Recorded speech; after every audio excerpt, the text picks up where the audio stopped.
നമസ്കാരം ഫ്രണ്ട്സ്. ഇന്ന് ഞാൻ വൈകുന്നേരം ഒരു സിനിമ കണ്ടിട്ടുണ്ടായിരുന്നു. ആസിഫ് അലി നായകനായ ആഭ്യന്തര കുറ്റവാളി എന്ന് പറഞ്ഞൊരു സിനിമ. ആ സിനിമ കണ്ടപ്പോൾ എനിക്ക് തോന്നി ചെറിയൊരു കാര്യം നിങ്ങളുമായിട്ട് ഷെയർ ചെയ്യണം തോന്നി. അതുകൊണ്ട് മാത്രമാണ് ഞാൻ ഈ ഒരു വീഡിയോ ചെയ്യുന്നത്.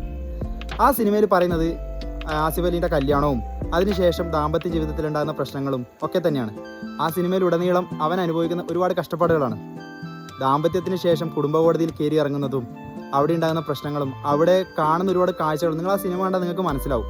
ആ സിനിമയിൽ പറയുന്ന ഒരു കാര്യം എന്ന് പറയുന്നത് കല്യാണം കഴിഞ്ഞതിന് ശേഷം ചെറുക്കൻ്റെ ഭാഗത്താണോ അല്ലെങ്കിൽ പെണ്ണിൻ്റെ ഭാഗത്താണോ ശരി എന്നൊന്നും ആരും നോക്കുന്നില്ല.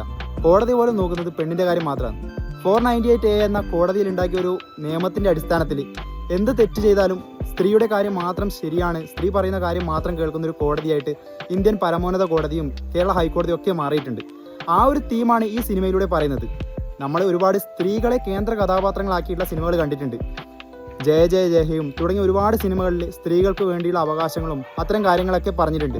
എന്നാൽ ഈ സിനിമയിൽ മറിച്ച് മാറിയൊരു ചിന്ത സംവിധായകനും എഴുത്തുകാരനും നടത്തിയിട്ടുണ്ട്. സ്ത്രീയാണോ പുരുഷനാണോ ശരി എന്നൊന്നും ഞാൻ ഒരിക്കലും പറയുന്നില്ല. എന്നാൽ കൂടിയും പണ്ട് ഉണ്ടാക്കി വെച്ച നിയമത്തിൻ്റെ അടിസ്ഥാനത്തിൽ ഇന്നും പല പുരുഷന്മാരും ദാമ്പത്യത്തിൽ ഇത്തരം പ്രശ്നങ്ങൾ ഉണ്ടായിക്കഴിഞ്ഞാൽ അതിനുള്ള ജീവനാംശവും അതുപോലെ തന്നെ സ്വത്തിൻ്റെ 50% അല്ലെങ്കിൽ സ്വത്തിൻ്റെ മുഴുവൻ പങ്കോ ഒക്കെ നൽകേണ്ട ഒരു ഗതിയിലേക്കാണ് പോയിക്കൊണ്ടിരിക്കുന്നത്. എന്തിനു വേണ്ടിയാണ് ഇത്തരം നിയമങ്ങൾ മാറേണ്ട സമയം ഒരുപാട് അതിക്രമിച്ചില്ലേ? നിങ്ങൾക്ക് എന്താ തോന്നുന്നത്? എനിക്ക് തോന്നുന്നത് ഇത്തരം നിയമങ്ങൾ മാറ്റേണ്ട കാലം കുറേ മാറി. കാരണം പുരുഷനും സ്ത്രീയും ഒരേ നിലയിൽ ഒരേ സ്ഥാപനത്തിൽ ഒരേ തുല്യ വേതനത്തിൽ പണിയെടുക്കുന്ന ഒരു കാലഘട്ടത്തിലേക്കാണ് നമ്മൾ മാറിയിട്ടുള്ളത്.